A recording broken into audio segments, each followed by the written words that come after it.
Assalamualaikum warahmatullahi wabarakatuh. Salam damai sejahtera untuk kita semua.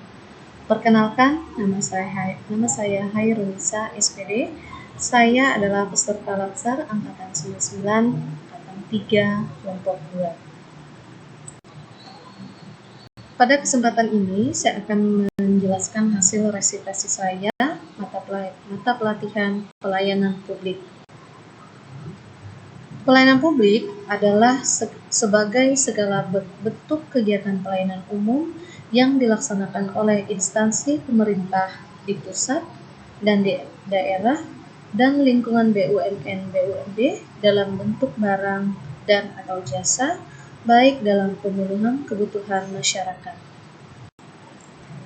3 unsur penting dalam pelayanan publik, yaitu unsur pertama adalah organisasi penyelenggaraan pelayanan publik.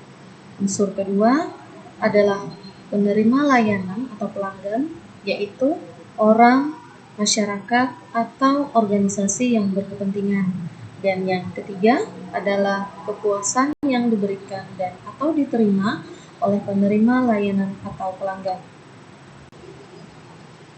Menurut para ahli barang dan jasa publik adalah barang atau jasa yang memiliki rivalry atau rivalitas dan excludability atau eksklusibilitas yang rendah. Rivalitas yang rendah maknanya adalah barang atau jasa tertentu yang telah dikonsumsi atau digunakan oleh seorang individu tidak akan habis dan masih akan dapat digunakan oleh individu yang lain tanpa mengurangi manfaat dan barang atau jasa tersebut serta kepuasan individu yang menggunakannya. Sedangkan eksklusibilitas yang rendah maknanya menggunakan kemudian, sedangkan produsen atau pemilik barang jasa tersebut sulit untuk melakukan upaya guna mencegah banyak orang untuk dapat menikmati barang atau jasa yang dihasilkannya. Berikut prinsip-prinsip pelayanan publik. 1. Partisipatif. Dalam menyelenggarakan pelayanan publik yang dibutuhkan masyarakat, pemerintah perlu melibatkan masyarakat dalam merencanakan, melaksanakan, dan mengevaluasi hasilnya. Yang kedua, transparan. Dalam penyelenggaraan pelayanan publik, pemerintah sebagai penyelenggara pelayanan publik harus menyediakan akses bagi warga negara untuk mengetahui segala hal yang terkait dengan pelayanan publik. Yang ketiga, responsif. Dalam penyelenggaraan pelayanan publik, pemerintah wajib mendengar dan memenuhi tuntutan kebutuhan warga negaranya. Yang keempat, tidak diskriminatif. Pelayanan publik yang diselenggarakan oleh pemerintah tidak boleh dibedakan antara satu warga dengan warga negara yang lain atas dasar perbedaan identitas warga. Kelima, mudah dan murah. Penyelenggaraan pelayanan mudah untuk dipenuhi serta biaya yang terjangkau. Keenam, efektif dan efisien. Prosedur yang sederhana, tenaga kerja yang sedikit, dan biaya yang murah. Yang ketujuh adalah aksesibel. Pelayanan publik yang diselenggarakan oleh pemerintah harus dapat dijangkau oleh warga negara yang membutuhkan dalam arti fisik, yaitu dekat, terjangkau dengan kendaraan publik, mudah dilihat, gampang ditemukan, dan lain-lain. Kedelapan, akuntabel. Penyelenggaraan pelayanan publik dilakukan dengan menggunakan fasilitas dan sumber daya manusia yang dibiayai oleh warga negara melalui pajak yang mereka bayar. Kesembilan adalah berkeadilan. Melindungi warga negara dari praktik buruk yang dilakukan oleh warga negara yang lain. Beberapa masalah yang menjerat birokrat diantaranya. 1. Penggelembungan organisasi, memperbesar struktur dan juga merekrut lebih banyak anggota. Kedua, duplikasi tugas dan fungsi mengerjakan pekerjaan yang sama sehingga mengakibatkan terjadinya inefisiensi. Ketiga adalah red tape, cara kerja birokrasi yang prosedural, lamban, dan berbelit-belit. Keempat, konflik kewenangan. Kewenangan unit organisasi yang satu dengan yang lain menjadi makin kabur dan bahkan tumpang tindih. Kelima adalah praktek korupsi, kolusi, dan nepotisme.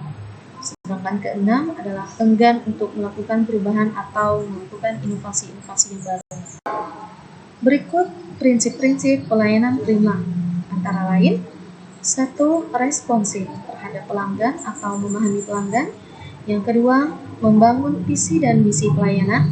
Ketiga, menetapkan standar pelayanan dan ukuran kinerja pelayanan.